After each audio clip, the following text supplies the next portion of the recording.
Okay, folks, I know you have your test to do today. Hopefully it's not too bad. Just a 10-question deal to review the chapter.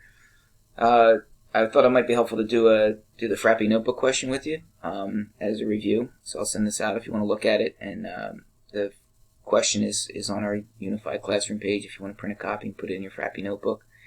A little bit confusing at first read for me on this because you have proportions, you have percentages, but it's really going to be a test for means because they have these 10 name brand bags and then 10 store brand bags. And then these numbers up here are their percentages. So they're going to take the average percentage of kernels that were popped. Like in this bag, you know, if there's 100 kernels, 95 of them popped. 100 kernels, 88 of them popped, and so on. It's not a matched pairs because this particular name brand bag doesn't match up with this store brand bag in any way. Suppose they used a different microwave for every one of these. Okay, well then maybe we could do a matched pairs in that regard, and we'd have a third list, and it would just be a t-test. So this is going to be a 2-sample t-test.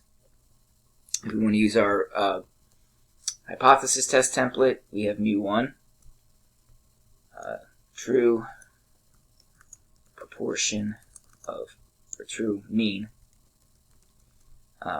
amount of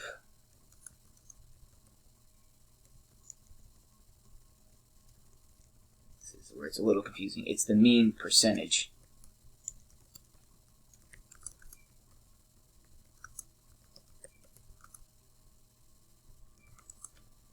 and this was, let me just double check which list was which. The first one was name brand.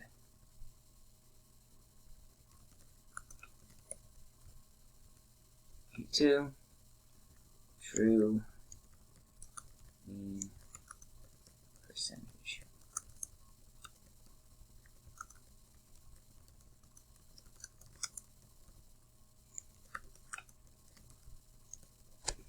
Okay, so we know the null is that these two will be equal to each other. And let me just check that narrative again. Do the data provide convincing evidence that using name brand microwave will result in a greater mean? Greater mean. So that's our directional. It's not two-tailed, it's one-tailed. So that's my HA. mu1 ought to be greater than mu2. Conditions for inference. Again, go back and check the narrative and see. They were arranged in random order. Then each bag was popped for 3.5 minutes, so they control for the amount of time. So that accounts for our randomization. You don't necessarily have to pick the bags at random, but they were arranged in a random order. Okay, so we want to assume we have a representative sample.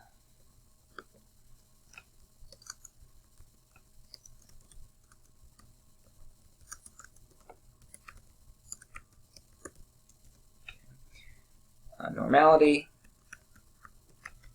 So here is where I won't be able to sketch 2 box plots, but that's what I'm going to need to do. I put the data in my list anyway, so since they're already there, I can go ahead and I'll have to turn on 2 different plots, and I'll get side-by-side box plots.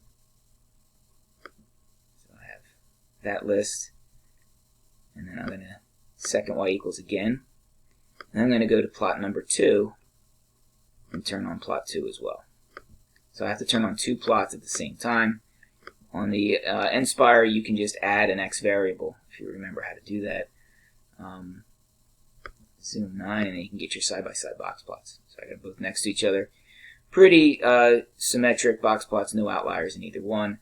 So that's what I would make sure you draw a picture of the box plots, but I'm going to just state that they were both symmetric.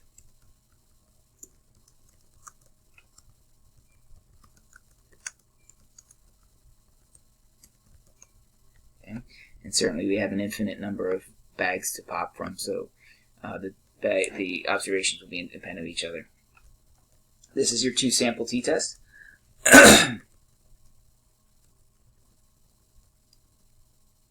Let's go figure out what t is.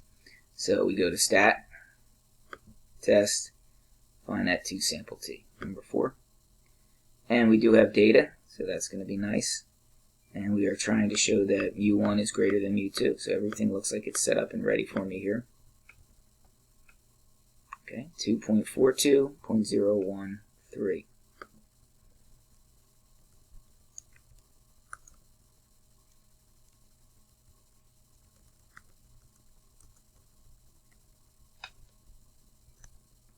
So for alpha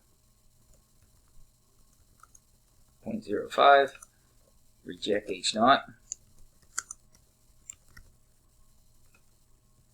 We have significant evidence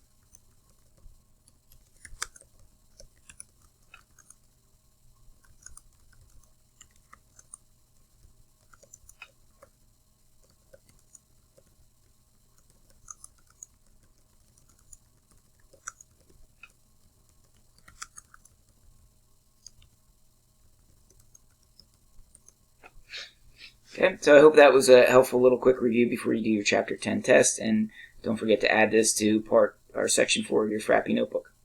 Good luck, everybody.